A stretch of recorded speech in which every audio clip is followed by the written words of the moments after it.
Okay, let's see that smile. Oh, okay, never mind. Now that I'm in the Neogene and Quaternary segment of my Earth history series, I think it would be frankly ridiculous to not include one of the most iconic Ice Age mammals ever, the Smilodon, aka the saber-toothed tiger.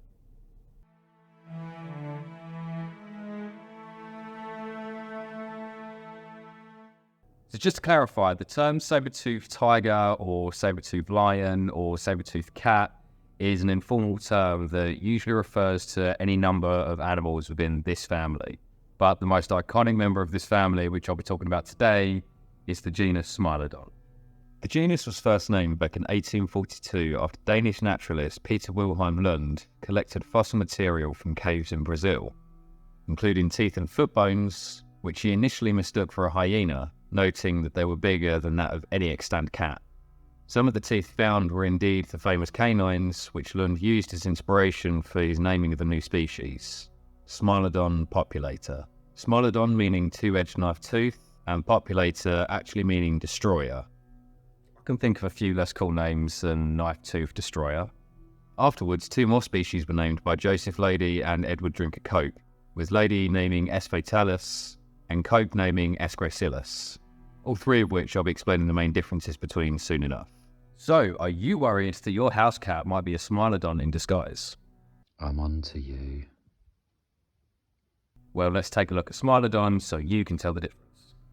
The largest species, Smilodon populator, was around the same size as the biggest of modern cats, being around 1.2 meters tall, 2.3 meters long, and between 220 to 436 kilograms, or 486 to 961 pounds. Whilst we're on the skull, the most obvious feature is those beautiful eyes. No, it'll be those teeth. For S. populator, the canine teeth grew to around 11 inches long, being slender and lined with serrations.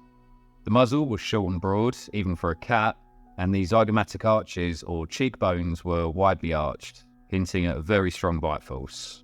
When we go more postcranial, we see a fairly typical cat body, but with a few exceptions. First up, the entire skeleton was extremely robust, with thick-set bones which normally correlates with a relatively high muscle mass.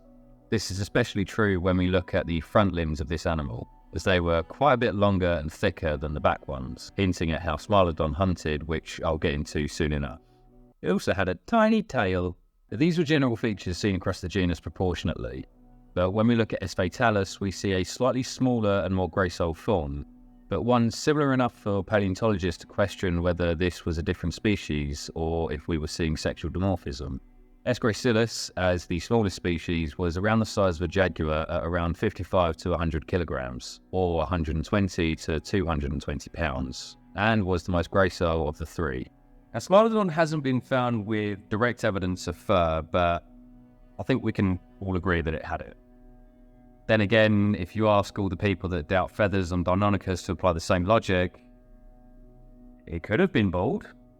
As to exactly what this fur looked like, we simply don't know. Fur in felids varies drastically, and we don't know what kind of display features it may have had, how thick or shaggy the fur was, or even if it was planed or patterned for camouflage. Now, there is a correlation between plain coats and open plains and pattern coats and areas more dense in vegetation, so Smilodon's environment could give us a clue, but there are plenty of exceptions to this today. Now, speaking of its environment, Smilodon lived during the Pleistocene, which lasted from 2.5 million years ago right up until 10,000 years ago, and was widespread across both Americas, from Canada to the south of Patagonia.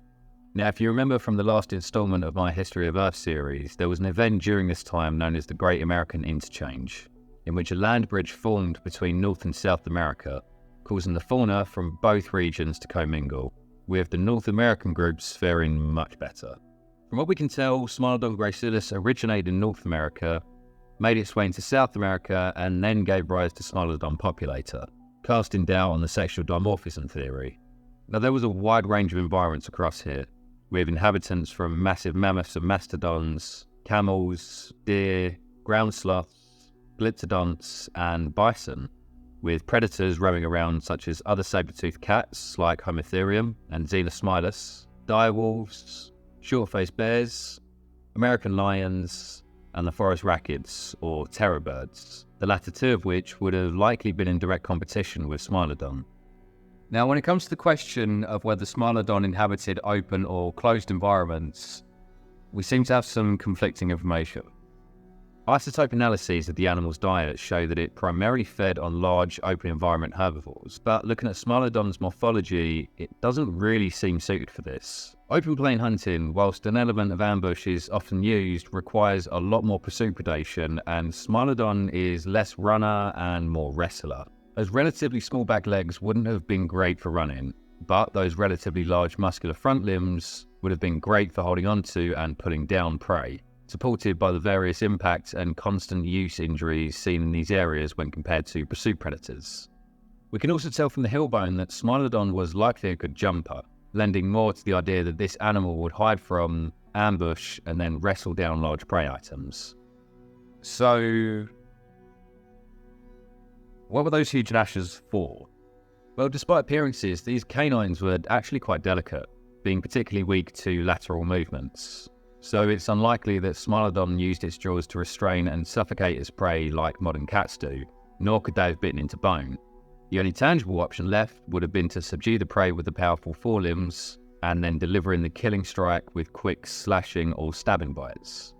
Despite the large zygomatic arches, these were still smaller than many modern cats, suggesting that whilst the bite force was strong, it wasn't really as relied upon. Having said that, we do see that Smilodon could have opened its jaws much wider than other cats to a staggering 110 degrees, leaving enough room for those teeth to do the quick slashing or stabbing, especially on large hides. But did it do all of this alone? Well, whether or not Smilodon hunted in packs is a question that is pretty much impossible to answer definitively. There are arguments for both sides here though. On one hand, if Smilodon hunted in closed environments, relying solely on ambushing, hunting in packs would have been unnecessary at best and actually detrimental at worst. But it has been noted that animals that hunt in packs respond a lot more to the cries of distress from other animals, coming over to see if they can get an easy meal. And where do we see Ice Age predators wandering over to snack down on trapped dying animals? The Deviantart. This site is known as a predator trap for this very reason, with animals getting trapped in the asphalt before predators come along to chow down and end up getting stuck themselves, many of which were Smilodon. Now, it's an incredible and fascinating site, so if you want to learn more about it, you can check that out here. Another argument for is that Smilodon has been seen with a lot of serious injuries that would heavily impede hunting, but appear to have healed over, suggesting that the individual was being temporarily looked after until its strength returned. But despite its long and successful reign, Smilodon disappeared as the king of the saber-toothed cats 10,000 years ago, when it became extinct during the megafaunal extinction of the Ice Age, when the various large herbivores and in turn the carnivores of the Americas and Europe went extinct for a multitude of reasons, including climate, Homo sapien influence, and competition with each other. So, as ever, let me know what you think about how Smilodon lives in the comments down below. Please consider leaving a like and subscribing if you haven't already, and I'll catch you guys next time.